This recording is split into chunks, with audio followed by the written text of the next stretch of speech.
Good morning. Come on over here and show your pretty face.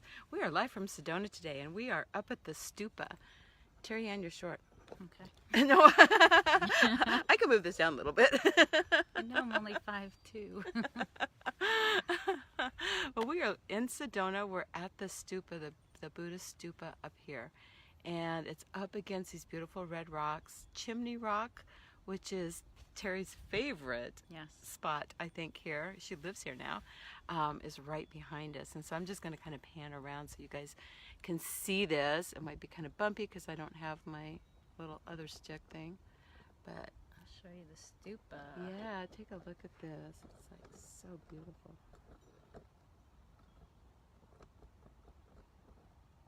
And I hope you can see Chimney Rock. We should be coming up to it. I don't know. I'll be putting pictures on because, you know, that's just easier. But anyway, this is a place where people come to just pray and meditate. And it feels so holy here. I like almost want to talk really soft. There's people meditating. Yeah, there's people meditating. And you come and you walk around the stupa 3 times. And then they have these what are they called? Prayer wheels. Prayer wheels. That you spin. And yeah, you spin them, and as you spin them, your prayers go out. And you see all these flags around, and these are like a prayer flag, and they hang them, and the wind just carries the strings. They come apart. The wind carries the strings, and it's said to have those that's carrying blessings or prayers wherever they may go. Which I think is so cool. So I actually got one of these from my friend Patty, and I haven't hung it up yet because it's so pretty. And I know it's defeating the purpose, so that will be my job when I get home. So anyway, this is just a gorgeous, gorgeous place. So we're having perfect weather here too, which is remarkable. The breeze. Oh, perfect breeze. 70 degrees. Cool. I know. Oh God, can't wait for this For us to in happen. Arizona, 70 is like, oh. I know. It's wonderful. Wonderful. At least when the nights in the mornings are a little bit cooler, we can handle it. So hopefully we're getting about to the end of the hot all night stuff, and it'll start cooling down more at night. That's what we pray for every year. Yeah, no kidding. So anyway, Terri's made the transition up here to Sedona now, and still getting unpacked and moved into your home. Yeah. And are you gonna go to work like in a spa or a shop? Well, I used to work in a shop last year up in Uptown for Martina, and I loved it. I mean, it was a lot. You take on a lot of energy all day, back to back clients. But I met a lot of great people, and then I was able to transition those clients to private clients as well because she was like so great with it, you know. Yeah, nice. So I'm either looking for like a little office space or to work in a little shop and see, you know, maybe just start like as part-time. Right. And just get my feet back in again and grounded because we're still adjusting to all of this. But we're so happy and blessed to be here. I can't tell you, we're so grateful. I know you've worked on this for a long time, and I manifested. Yes, you did. I worked, and you know, the universe helped, of course, because that job the business fell into my husband's lap, and it was like, here we go. Yeah. You asked, are you ready? And then you got to say, okay, I'm ready. Yeah.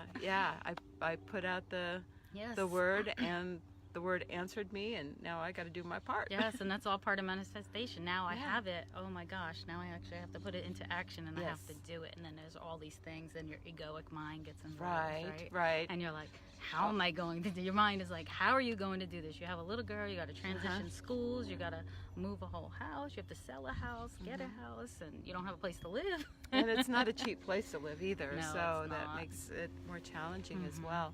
We had a great discussion at Natalie's meet and greet yesterday.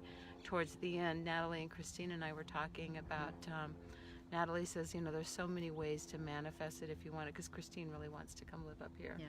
And you know, gave her some great tips about checking message boards and Craigslist. And there are a lot of people who live up here who go away for a couple months at a time, like either on trips or maybe they just have a home here that they only use part of the time, and they're looking for house sitters or pet sitters and stuff like that. And I'm like, wow, if they'd take me and my dog, I'd probably be here.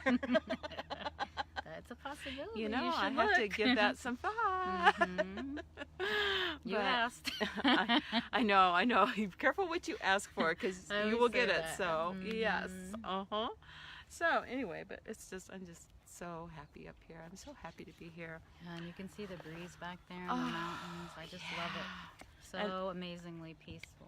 And I wish we had sniffa-vision, because the air smells incredible. That was like one of the things I noticed when I was up here last month, is when I walked out of my room that morning after spending the night at Los Alpargados. I walked outside and I was like, oh my gosh, smells so good. Yes. So good.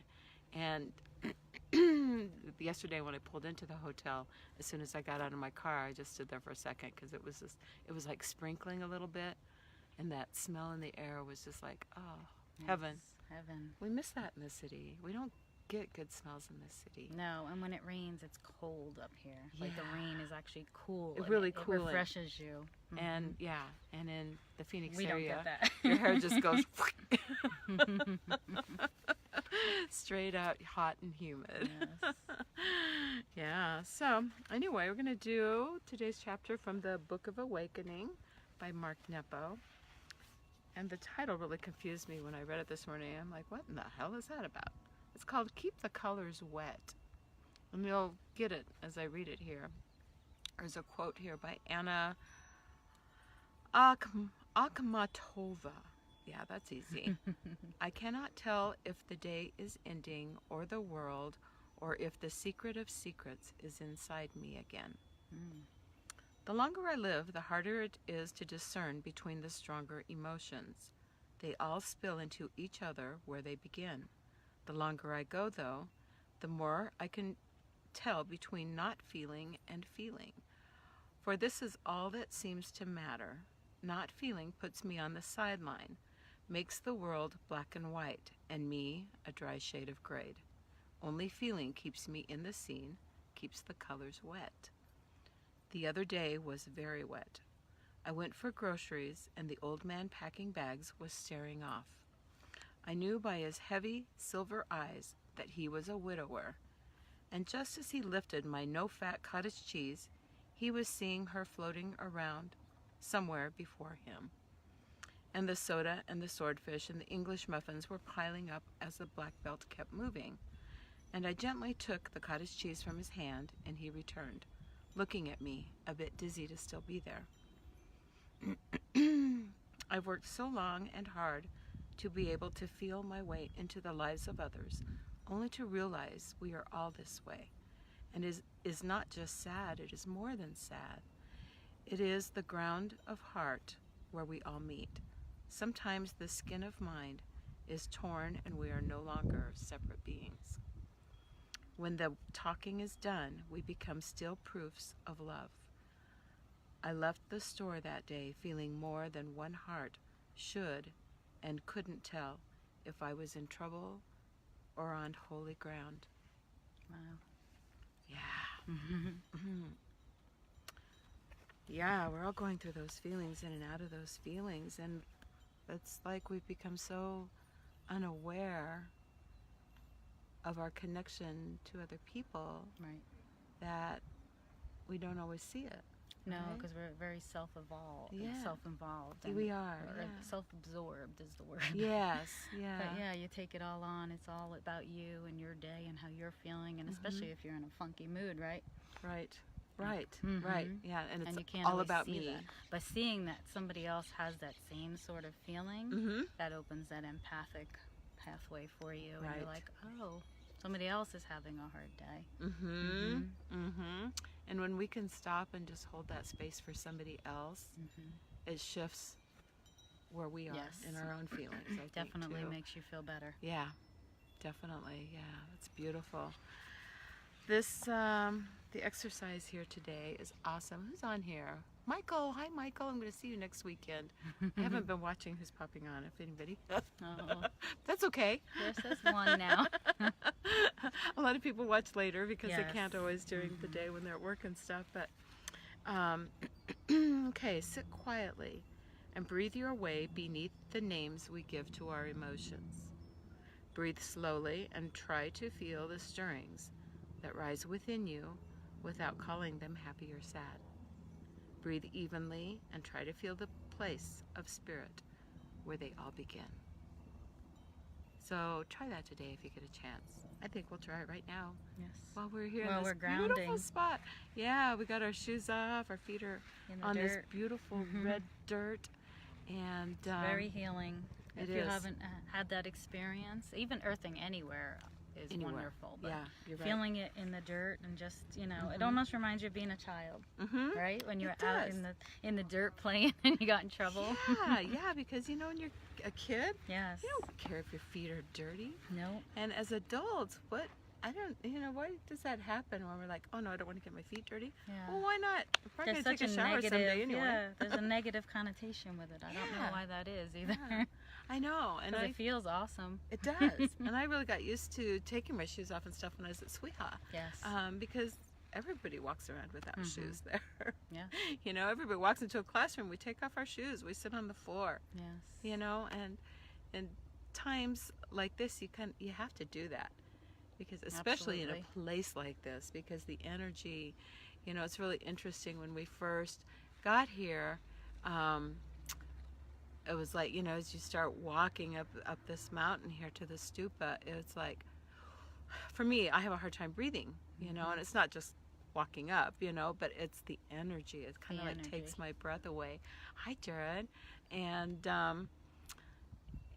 so getting up here and taking your shoes off and just letting them be in the red dirt kind of balances that out. So, you know, you're not just in the ethers, because it's very strong. It's very strong here. So yes, and if you're watching, you'll experience it too. If you're sensitive to energy and you're watching, look at the wind and the mountains back there, you will experience that. Oh, I didn't realize that. That's awesome. Yes.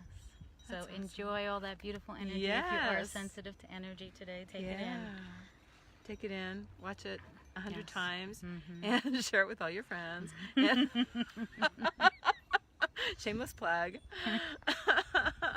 Yeah, and I'm even feeling drawn to just sending out some Reiki energy while we're here to Mother Earth and thank her. This beautiful, beautiful place that we are. So Arizona has so many beautiful places. Yes. It's just amazing. Amazes me all the time. So anyway, have a great day. Thank you, Terri Ann, again for being here with me. Thank you for having me. I love it. I'm just loving my little once-a-month trip up here to come up for Natalie's meet and greet. And if she hits the road this fall, hey, it's going to be up to you. It's going to be up to me. All right, put it out there. Yep, I've already done that, so just be prepared. Okay, I'll see what's coming. So have a great day. It was an honor. Thank you. I will put up some pictures of our surroundings here so that you can really experience them and see what it's all about. It's really beautiful. So peace and blessings. I love you guys. Have a great day. Bye.